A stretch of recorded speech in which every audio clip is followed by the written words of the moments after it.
will be on the stories that matter to you.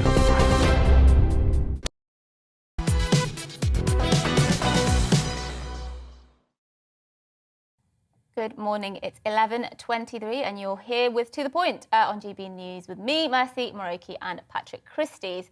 Now, a Catholic nurse who was pushed out of her job for wearing a cross around her neck was unfairly dismissed by the hospital where she worked, an employment tribunal has ruled. Theatre practitioner Mary Onuoha claimed that she had faced a campaign of harassment by bosses at Croydon University Hospital, a place she'd worked for 18 years. Yes, absolutely. Well, the panel ruled that she was forced to quit her role after her employers created an offensive and hostile and intimidating environment. It's absolutely shocking stuff, this one.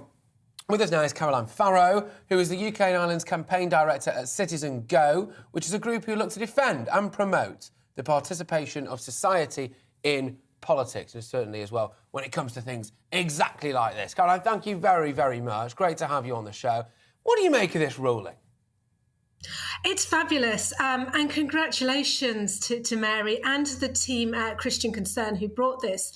And I think, although it is fabulous and every single Christian can now, wear the cross, wear the symbol of our faith around their necks at work, but it is horrific that she had to go through such an ordeal in the first place. Nobody should be forced to choose between doing the job that they love and, working in the medical profession is a vocation, and their faith. The two things are not incompatible.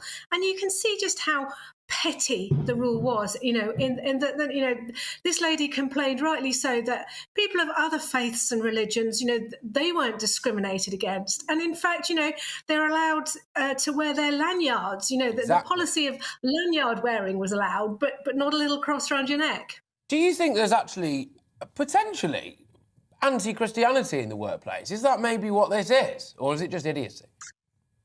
I think it's both, actually.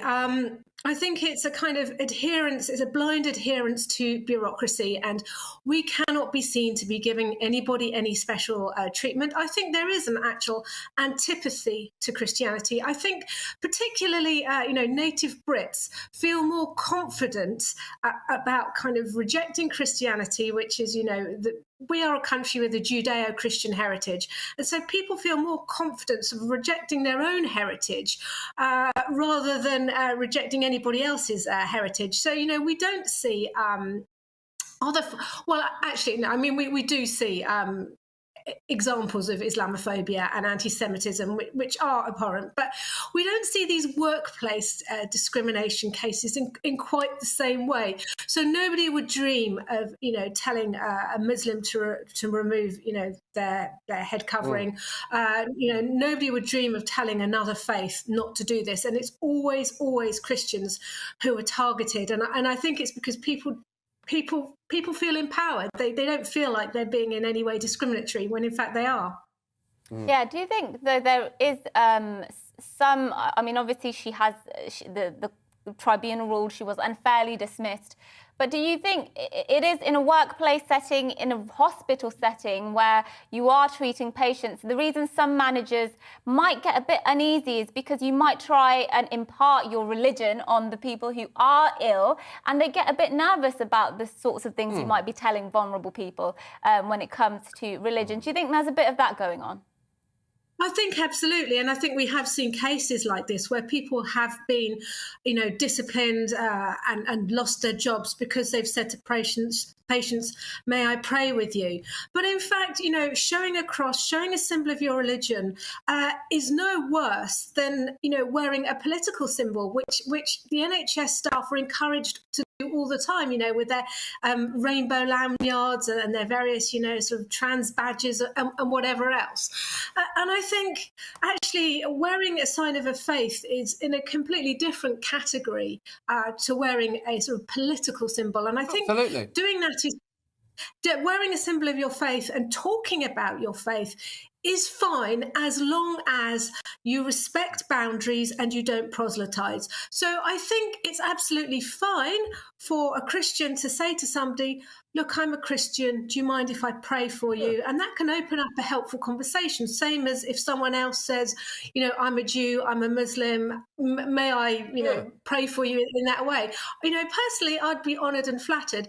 But then if a patient says to you, I think that's a load of rubbish and I don't believe in all of that, please don't, you know, then you have to respect their boundaries and not try and proselytize. So, yeah, it's absolutely fine, and it can be, you know, spiritually helpful and emotionally helpful and psychologically helpful to be able to talk about your faith and share your faith. But you must be very careful to do it in a way that doesn't impose and doesn't, cause offence. And of course, I would also say, even though I have very strong views on, say, Orthodox Christianity, you must be very careful, I think, about trying to impose your own ethics on others. So, you know, there are areas that's not appropriate to talk about.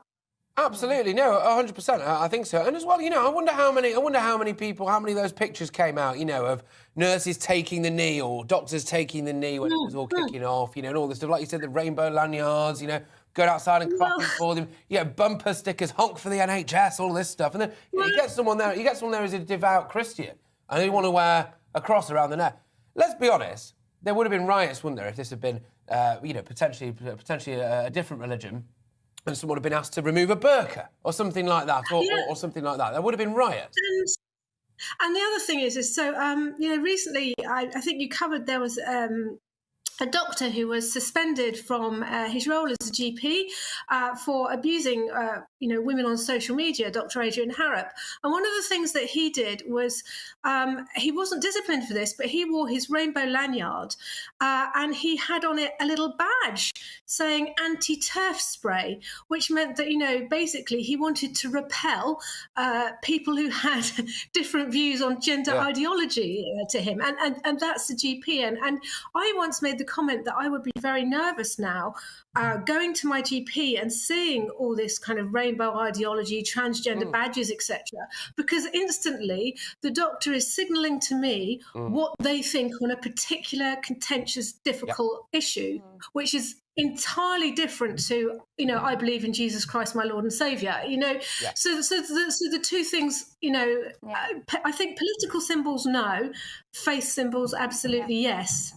Well, Carolyn Farrow, thank you for joining us on that important story there, because it does set a very good precedent for lots of people who might be faced with a similar situation. Although you could argue that she mentioned there about if she went to see a doctor and they were wearing a lanyard, it would make her feel a bit uneasy because it would signal to them their views. You could argue the same for wearing a cross, and if you're a devout Catholic, obviously you don't, or the vast majority don't believe in gay marriage, or they believe being gay is a sin. So if they're treating a gay patient could say, well, you're signalling to me that, you know, you think I'm a sinful person. So it's there is lots of grey areas, I think, as well. Excuse me, yes. Well, no, I agree. I think let's just leave religion alone, shall we, everyone? But anyway, there we go. Right, we're going to delve into the inbox now. GB Views.